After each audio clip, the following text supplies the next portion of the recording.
At just 22 years old, Rayful Edmond wasn't chasing power. He already had it. From the heart of Washington, D.C., he built a drug empire so massive it allegedly generated over $2 million a week, while law enforcement struggled to understand how he moved. He didn't look like a kingpin, didn't act like one, and that's what made him dangerous. His operation blended into the city so perfectly that by the time the government realized what was happening, he was already miles ahead of them. This is the unbelievable story of Rayful Edmond, born straight into the heart of a struggling, crowded DC reality. Rayful Edmond III came into this world on November 26, 1964, and from day one, life wasn't light. Raised by Constance Bootsy Perry and Rayful Edmond II, he grew up as the baby of 6 siblings, spoiled in his own way, feeling like the king of the house, even when the house itself was packed tight with pressure. That M Street Northeast home stayed overflowing.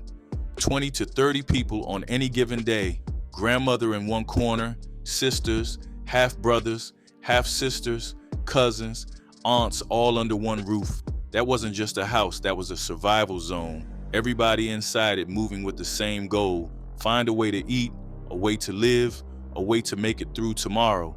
In that environment, asking too many questions wasn't the culture. As long as money showed up and bills got handled, nobody pressed where it came from. His mother worked a government job at the Department of Health and Human Services, but that wasn't enough for a family that big. So on the side, pills and other drugs got moved just to keep the lights on. His father moved the same way, and stories floated through the streets that he was deep in the heroin game across DC and Baltimore. Rayful didn't stumble into the life, he was raised inside it.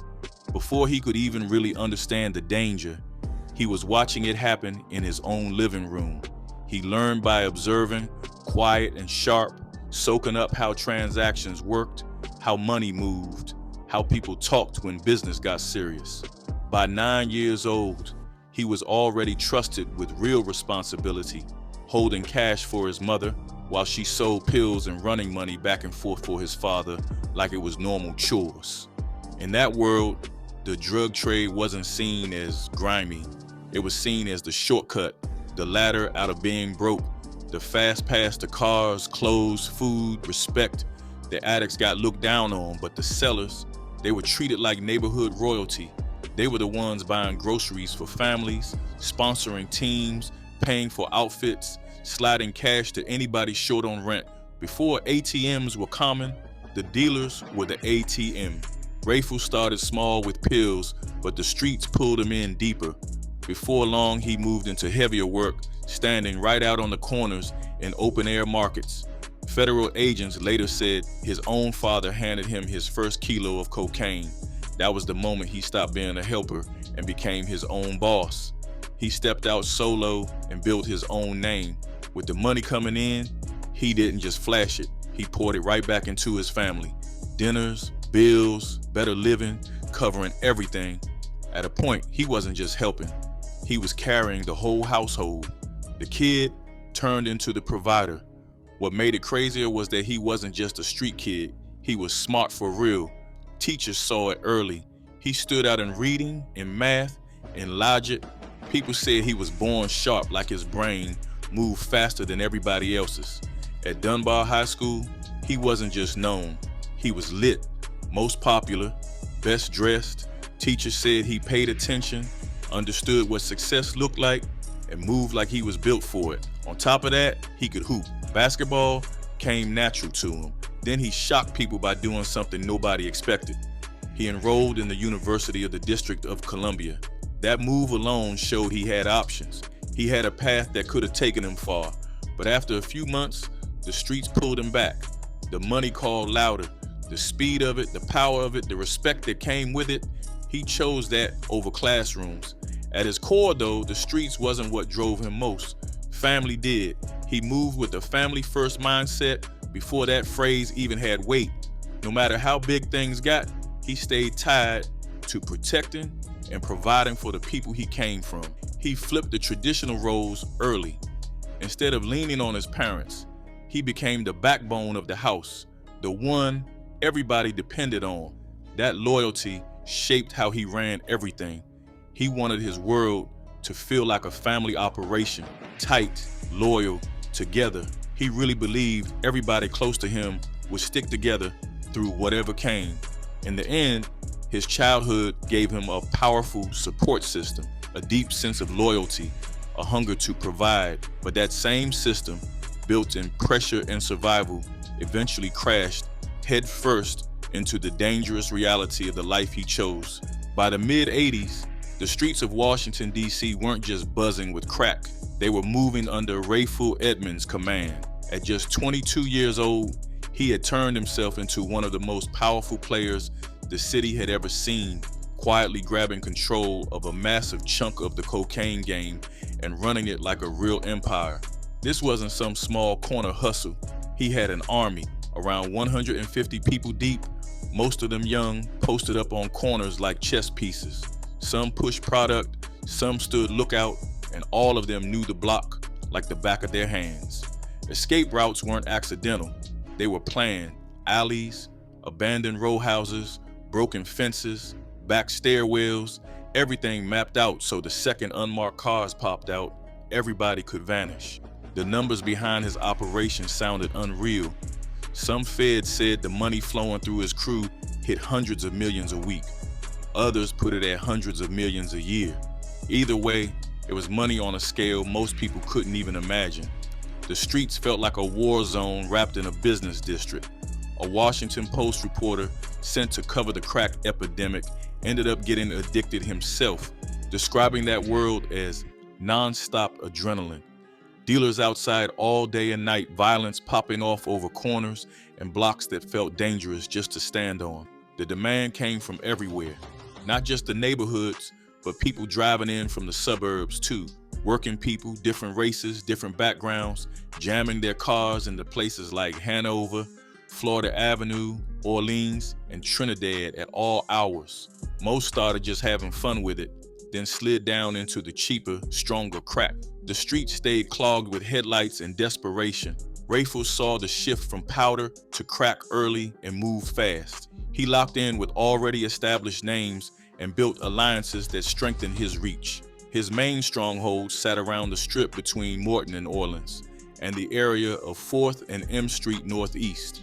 That territory was only blocks from the capital, but what made it perfect were all the cut-throughs, built-in escape lanes if police pressure got heavy. The real heart of the operation ran out of his grandmother's house on M Street. That was the factory. Powder got stepped on, cooked, and turned into crack right there under the same roof where family lived. As business exploded, so did his structure. Armed enforcers protected the lanes. Dozens and dozens of sellers stayed on rotation just to keep product flowing. He didn't trust random outsiders. He picked kids from the neighborhood, people who knew every face, every sound, every strange movement, to work as his eyes. His own family got pulled in too, and the more addiction grew, the bigger his customer list got. On peak nights, the operation moved like a machine, transactions happening faster than heartbeats, dozens of deals per minute, each runner pulling in serious weekly money while the organization stacked hundreds of thousands at a time. At the very height of his power, single weeks touched figures that most businesses never see in a lifetime. The supply chain stayed just as serious. Colombian cocaine moving through long-distance routes, often coming from the West Coast, with massive quantities flowing through his hands every single month. He wasn't selfish with the blueprint either. He showed others how to spin off their own operations. Sometimes he paid partners in product instead of cash, giving them the base they needed to launch their own illegal networks. In a twisted way, he embodied a street version of the American dream, coming from nothing and turning it into everything, even if it fed off the same community that raised him. But power like that always came with blood on it. His crew wasn't just about money. They were about control. Murders stacked up. Violent sprees followed. Fear stayed heavy in the air. The streets respected him, but they also feared what came with his name. To him, it wasn't black and white. He saw the drug world as part of life, part of the reality people had to survive in, not something he cleanly separated from, right or wrong. That mindset shaped how he moved. Even his enemies admitted he was sharp. He remembered transactions down to the smallest detail. Every dollar, every bag, every deal. He didn't just sell, he marketed. He built a brand. He talked his power into existence and used that reputation to lock down stable money and crush competition. What made him even more confusing was how he lived. On one side, he moved low-key, plain house, cheap flights, no loud spotlight lifestyle. On the other side, he dropped outrageous money in ways that made people's heads turn. His name carried weight everywhere. By the time mainstream media started paying attention, the streets already knew the truth. In Northeast Washington, he wasn't just a dealer. He was the king of the block, respected, copied, admired, and feared all at the same time. In just 1 month back in 1988, he flew out to Los Angeles twice and casually stacked up over $5 grand in hotel bills, paying all of it in straight cash like it was nothing. His lifestyle matched the paper. A custom diamond-covered Rolex sat heavy on his wrist, a piece so icy it would later be valued at over $40,000. His driveway looked like a luxury car commercial. Mercedes-Benz, Porsche, Jaguar all lined up clean. Inside his house, it wasn't safes or bank accounts holding the money. It was trash bags, black garbage bags stuffed with small bills, tossed around the house like clothes on a messy bedroom floor. He moved wild with it too. He'd lean out of car windows and throw money into the street just because he could. He stayed blessing women with thick gold hoop earrings, passing them out like candy. When the feds finally ran down one of his spots, they found $12,000 in small bills laying around the floor like somebody just dumped out a duffel bag and never bothered to pick it back up. Even with all that money, he never left his block. He stayed right where he came from. That neighborhood wasn't just home, it was headquarters. That's where he felt safe. That's where everything moved through. And because of that, the people around him felt his presence heavy. The kids especially loved him. When he asked them to stand around and keep watch, they didn't feel used. They felt chosen, like they were part of something important. To them, he wasn't just a drug boss. He was the big homie, somebody they could run to when things got rough, somebody who listened. Most days you could catch him at the local courts, running basketball or just leaning on the fence talking to kids. He wasn't loud or flashy in those moments, just cool, calm, approachable. A lot of people in the hood really thought he was a blessing to be around. He had a giving heart when it came to his people. If somebody lost a family member, he'd step in and cover funeral flowers. If somebody was short on bus fare, he'd handle it. Lights about to get cut off, he'd help with the bill. He made it a point to make sure people around him felt supported. At the height of his run, he was giving out gifts nonstop. Friends, family, anybody close was getting blessed. He sponsored a whole Boys and Girls Club basketball team, calling them Men at Work, and he moved through Northeast DC, handing $100 bills straight to kids on the sidewalk like it was normal. That kind of power changed how he looked at everything. In his mind, the dirt he did was balanced out by the good he brought back. He believed his family and his neighborhood depended on him, even though the same streets he was feeding were the ones buying from him. By April 15, 1989, the run was officially over. Edmond got snatched up at his girlfriend's place in Washington, D.C., right when the walls started closing in. Out in Los Angeles, 4 men had already been caught trying to buy $1 million worth of cocaine from an undercover agent. Once they got grabbed, they started talking fast. And when they talked, they pointed straight at him. That one move cracked open his whole world. The feds later said this wasn't a lucky bust. This was a 2-year hunt.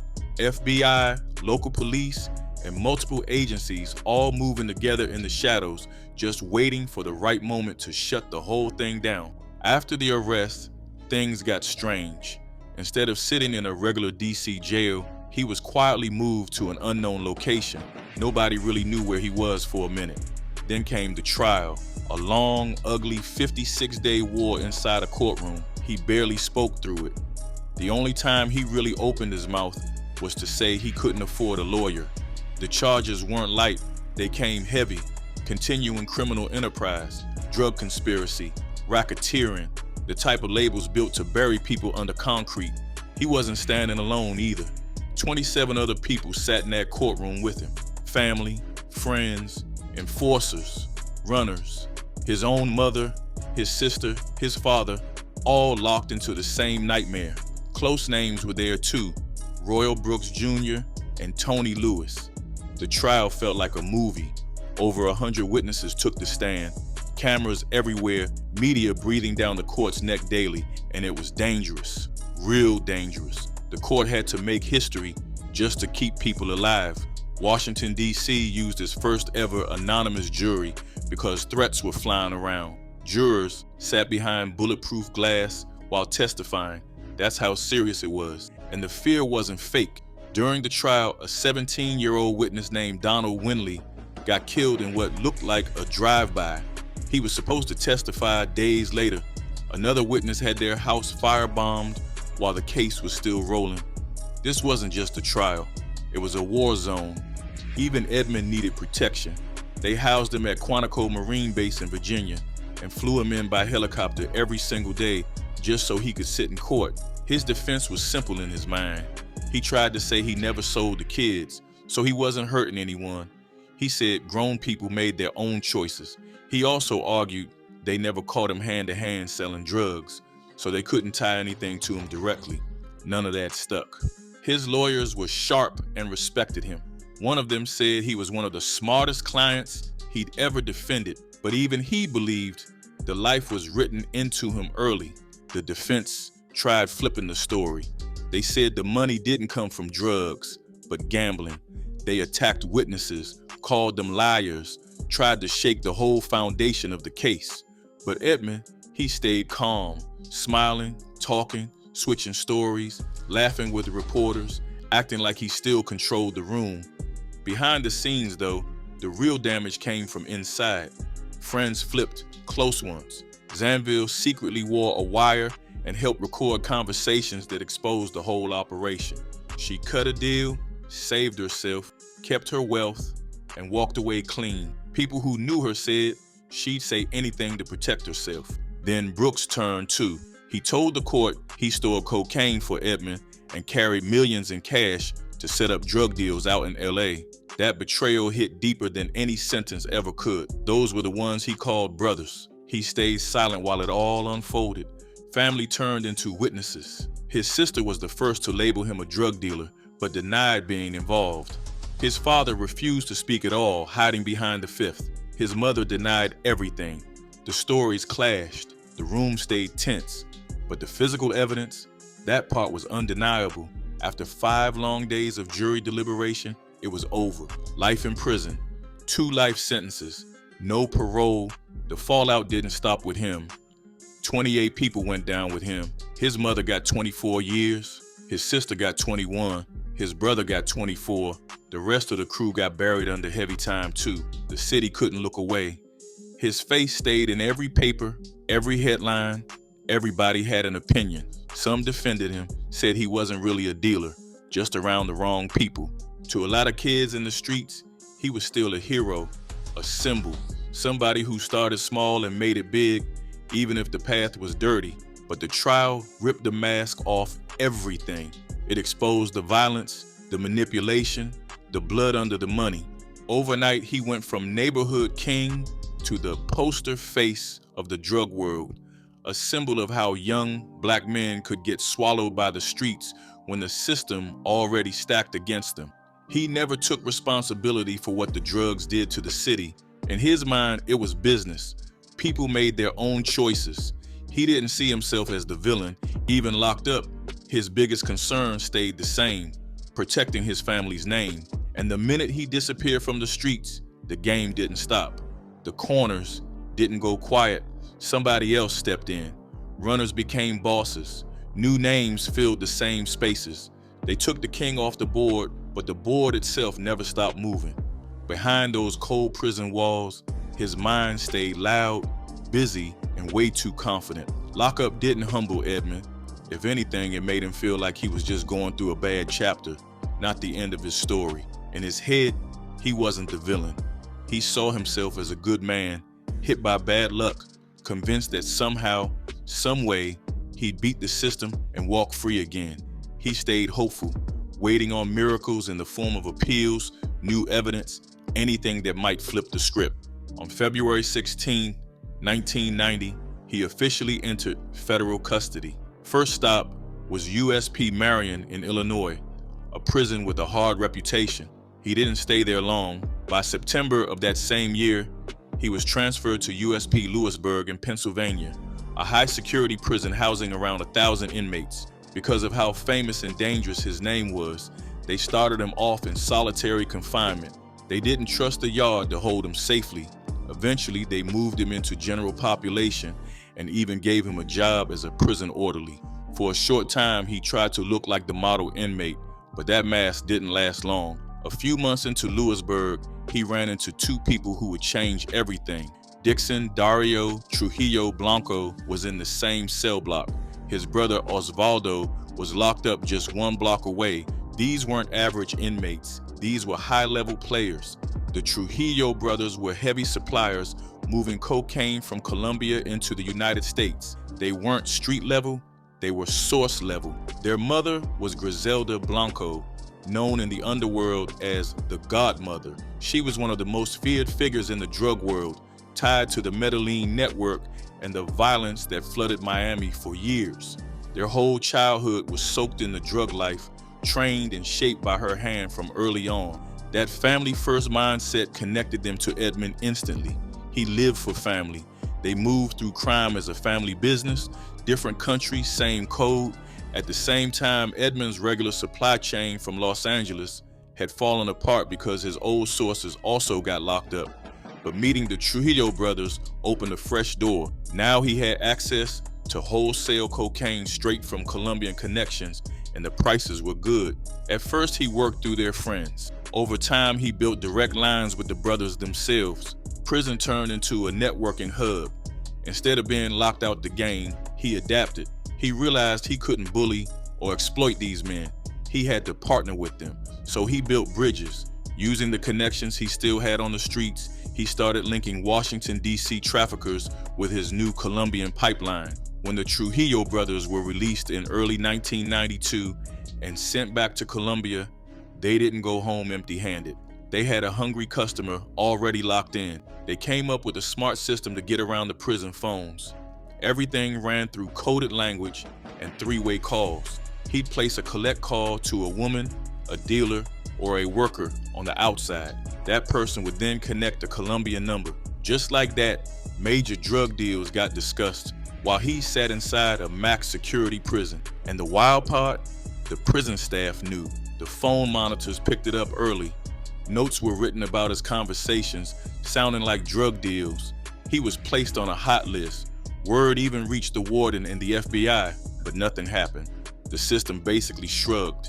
In their eyes, they'd already won because he was behind bars. Him still moving weight from a prison phone wasn't seen as urgent. He was just another drug dealer in a building full of them. They saw the three-way international calls. They knew those were forbidden. They documented it, filed it, then let it sit in a pile. That's what protected him for a while. Not his smarts, not fear, just bureaucracy and indifference. Looking back, it became clear the Bureau of Prisons didn't move because they didn't think they needed to. They weren't going to step in until he became too big to ignore. Until he turned into the problem, they couldn't pretend not to see anymore. Now the feds had their eyes on Edmond early, tapping his phone calls in late 90 and early 91. At that time, the prison system played it off like nothing major was happening, saying the investigation was ongoing, while the streets inside the wire told a whole different story. At places like USP Lewisburg, tens of thousands of calls went out every single month, and a lot of them weren't about checking on moms or kids. They were business calls, drug calls, network building calls, and the system couldn't really keep up. Then came the turning point. Summer of '92, an anonymous tip dropped like a brick through a window. That tip forced the FBI to officially lock in and monitor Edmond's calls for 6 months straight. That's when they realized he wasn't talking to just anybody. The voice on the other end was tied to Osvaldo Trujillo, a direct line to Colombian cocaine, The crazy part was the language. It wasn't straight talk, it was code, street poetry. They talked about girlfriends who were 6 feet tall and old neighborhoods, and in reality, that was 6 kilos of cocaine moving for tens of thousands of dollars, all while guards sat there with headphones on, hearing it all and not really understanding none of it. Edmond was making 60 calls in under 5 hours, running a whole empire from behind concrete walls. When Osvaldo died in October '92, everything shifted. That connection died with him, and the FBI basically lost steam.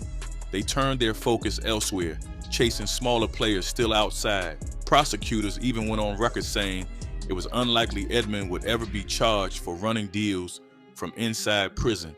And the wildest part, the prison itself did nothing. No phone restrictions, no punishment. He kept moving like nothing changed. Edmond later admitted he had access to phones from early morning to late at night. That was all he needed. If they had cut him down to 1 call a week, his whole operation would have collapsed. But instead, he had free range, and on top of that, he worked as an orderly. That gave him access to unmonitored office phones and let him study guard shifts like a schedule board. He wasn't just selling drugs through the prison. He was bringing them inside dozens of times, 50, 60 runs. He moved freely, ducked cameras, studied blind spots, and walked the tiers like he owned the place. During that run, he brokered thousands of pounds of cocaine, all while fueled by one mindset. He still needed people to respect him, to fear him, to believe he was untouchable. The money he made didn't just sit with him. He pushed it back home. Parents, siblings, women tied to him and the crew, they all got fed off his movement. Nobody high up seemed to care. Not the FBI, not the prison, not the warden. That silence gave him space to build again and climb right back to the top of the prison food chain. By 1994, the government finally felt embarrassed. They knew they looked weak. So they pulled Edmond aside, laid the cards on the table, and told him exactly what they had on him, plus what would happen if they pushed the case all the way. Then they made their offer. He flipped. After a short stay in isolation, he came back to the yard as something different, not just an inmate, a government asset, a ghost working both sides. And the crazy part, he still had power. He still had the codes, the contacts, the influence. Nobody knew he had turned. Using fake deals with inmates and naming names on the outside, he helped bring down crews in Pennsylvania and DC real numbers, real arrests. And in return, he did the one thing that mattered most to him. He shortened his mother's sentence. By '98, she was home early. That wasn't luck. That was him pulling strings from inside a cell, proving that family still came before everything. But the streets don't forgive that kind of move. Word spread, snitch, informant. And just like that, the same people who would have died for him now wanted him dead. He lost his status, lost his protection, and became a walking target. The prisons couldn't even hold him safely anymore. That's when the government erased him. They moved him through witness protection, changed his location, buried his whereabouts. He disappeared. Years later, in 2019, the government shocked everybody. They went to a federal judge and asked for his early release, not because he was innocent, but because he was valuable. For 2 decades, he gave them deep insight into the drug world, names, methods, structures. The judge called it the hardest decision of his career and opened the door for public opinion. Some people, like a retired cop, started off against it, but later felt maybe there was room for redemption.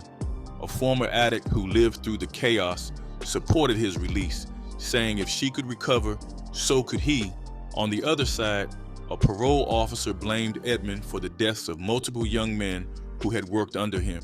The internet was a war zone, half saying free him, half saying never. In 2021, the judge finally agreed to reduce his sentence. Not erase it, but reduce it. Another 30-year sentence still hung over him, but the cooperation changed everything. He helped solve murders, helped dismantle major drug lines, helped expose cartel operations tied to Cali and Medellin. Investigators even revealed he had once shared space with someone tied directly to Pablo Escobar's future family. By 2019, Edmond told the court he wanted to be a pastor, said he wanted to help kids avoid the same trap. Law enforcement saw value in that, even if the streets never would. In July 2024, he was quietly moved to a halfway house under federal supervision, somewhere in the southern United States. The exact spot was kept secret. Then came the ending. Nobody wrote. December 17, 2024, the Bureau of Prisons confirmed he was found dead at a transitional facility in Florida, 60 years old, a year away from full freedom. Most reports pointed to a sudden heart attack. There's only one known video of him after release, airport footage, fresh air, freedom in his lungs. He said he was back better than ever. One of his attorneys later said his first fear was assassination, but the story settled on natural causes. Years of prison food, years of stress, years of a heart that carried too much weight for too long. That's how Edmond's story closed.